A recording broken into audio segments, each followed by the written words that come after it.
Eu acho que o trunfo do Palmeiras é o coletivo, é o trabalho do Abel Ferreira. Embora, claro que a gente tenha um fator que a gente ainda não sabe avaliar e pesar, que é o que o Endrick vai poder entregar no seu primeiro ano de carreira como profissional. Aí é que está a grande dúvida.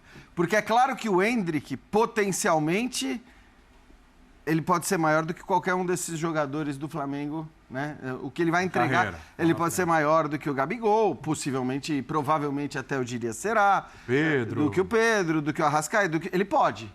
Mas a gente não sabe se ele vai e, sobretudo, a gente não sabe se isso vai acontecer com 16 anos de idade.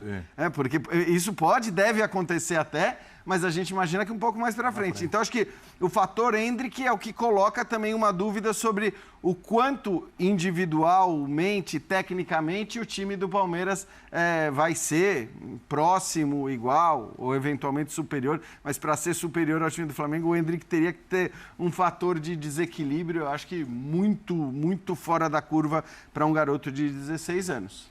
O ano passado, Breler, o Palmeiras acabou disparando no Campeonato Brasileiro, porque o Flamengo fez algumas opções, até com o próprio Dorival, né, de colocar reservas. E era um time bom, até os reservas, mas acabou perdendo pontos pelo meio do caminho e o Palmeiras disparou. Já no mata-mata, o Flamengo conseguiu vencer a Copa do Brasil e a Libertadores. Ali o Palmeiras, na Copa do Brasil, eliminado pelo São Paulo, aquela polêmica e tal, etc., e depois acabou sendo eliminado pelo Atlético Paranaense na Libertadores. O Atlético Mineiro ficou atrás em tudo. Teve problemas sérios, foi eliminado pelo próprio Flamengo, eliminado pelo Palmeiras. Foi um ano perdido. Foi um ano perdido para o Atlético. Você acha que nas 3 competições os 3 vão ser ali pau a pau? Ou tem alguém pintando que tem alguma vantagem, até nos pontos corridos, pelo elenco que tem o Flamengo? O que você acha? A tendência pelos times e pelos elencos é essa, que a gente tenha esse trio novamente sendo protagonista no futebol brasileiro. E aí eu falo que a tendência, que é muito fácil a gente analisar hoje pelo potencial. O Flamengo, nas mãos do Vitor Pereira, tem um potencial maior de entregar mais do que entregava com Dorival? Para mim é indiscutível, olhando inicialmente. E aí os desafios que o Vitor Pereira vai ter ao longo do caminho, como ele vai encaixar jogadores, até uma decisão difícil de se fazer, onde e como encaixar o Gerson no time. Porque o João Gomes hoje dá muita liga com o Thiago Maia, tanto é que o Vidal não conseguiu ser titular. A gente até imaginava que o Vidal ia jogar tranquilo, pelo nome, a carreira que tem, não foi assim que aconteceu. Então já é um desafio ali de cara de montar esse time titular. Claro que um ótimo desafio, tendo fartura de opção para escolher. Do lado do Atlético, eu vejo também um potencial maior comparado à temporada passada. O Kudê é um técnico que já conhece o futebol brasileiro, deixou uma impressão muito positiva quando trabalhou no Internacional. Ao contrário do Turco Mohamed, tem uma pressão muito menor, porque chegou num cenário praticamente de terra arrasada. O Cuca, que seria o salvador da pátria, voltou e não deu certo. Então isso daí já dá uma arrefecida também nas expectativas do torcedor, no nível de cobrança. Então, para mim, isso já faz uma diferença para um clima, para um ambiente no começo de trabalho. E é um técnico muito competente que pode tirar o que esse time apresentou em 2021.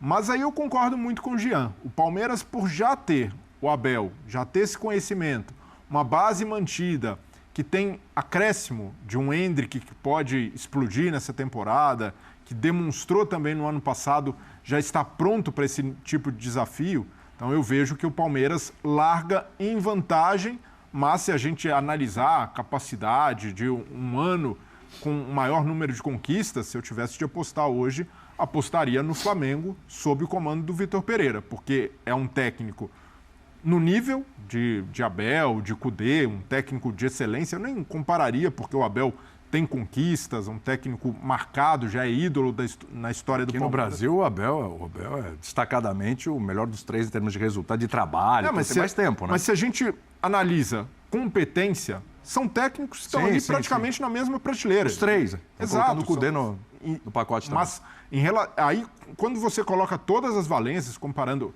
elenco, time titular, técnico, o Flamengo sobressai nessa primeira análise de potencial. Mas imaginando o começo de temporada, quem tende a ter uma largada mais tranquila, eu apontaria o Palmeiras. Palmeiras. Pelo trabalho, né? Pelo trabalho de muito tempo. É curioso isso porque, se a gente olhar, parece que o Flamengo está ainda mais forte, né? Ele melhora a questão do treinador. Estou imaginando que o Vitor Pereira tem capacidade para fazer mais do que fez o Dorival. Ele traz o Gerson, né? Tem o Rossi aí para o meio do ano, quer dizer, vai ter Santos e Rossi no gol, né? Meu Deus do céu.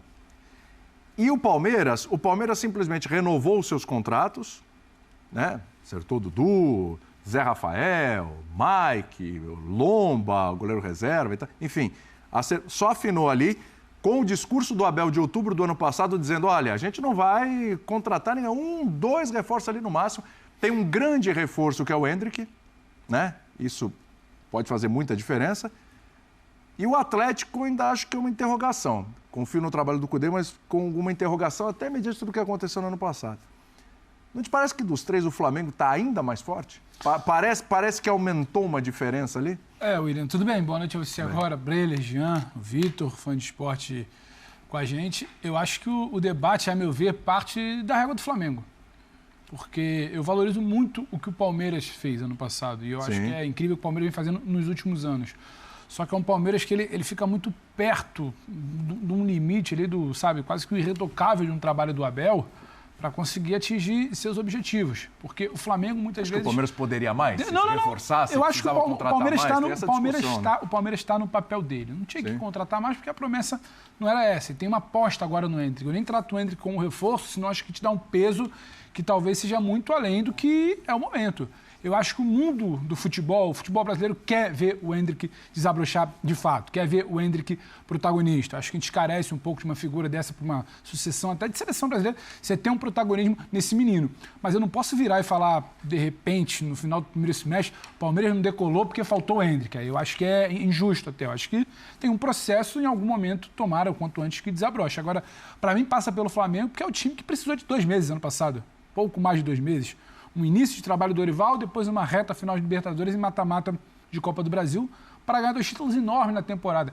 Esse Flamengo, para mim, é a régua. Mais forte ainda o elenco, ainda mais forte, para mim, muito mais forte, com o retorno de Gerson, com contratações que faz, com manutenção.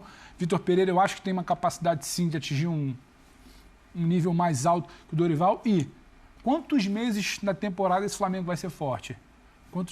Quanto mais meses ele for forte, mais difícil para mim e para os outros. Tem elenco para ter essa durabilidade. Eu acho que a gente precisa olhar para 2022. O Flamengo foi um Flamengo de recorte mínimo ano passado para ganhar 2 títulos enormes. O que esse Flamengo de um recorte maior pode fazer numa temporada? A diferença é muito grande. E isso não tem a ver com diminuir o trabalho do Abel. O trabalho do Abel é ótimo. Quando você olha ali, o Jean deu uma risada, também deu uma risada. Quando você olha para o segundo time do Flamengo, cara, é ingrato demais você bater de frente com isso. O que acontece é que às vezes o trabalho não encaixa, como foi no início do ano passado, a coisa desanda, troca de treinador, fica uma ansiedade, uma cobrança, e quem trabalha sério há muito tempo vai aproveitando ali. É um Palmeiras abrindo vantagem, é outro time tentando chegar, é gente que se animou para tentar chegar em algum momento numa Libertadores, o Galo derrapou. Mas então, assim, em condições normais, todo mundo bem, é um Flamengo muito acima para mim, muito acima. Só que esse todo mundo bem o tempo inteiro não existe, né? A gente apostava no Galo no início do ano passado, apostava no Flamengo, não sabia o que seria de um Palmeiras de novo com o Abel, e o Palmeiras foi. O Flamengo não foi, o Galo não foi. O Galo, para mim, é um ponto de interrogação. Apesar de gostar muito do Cudê, eu acho interessante as peças que chegam,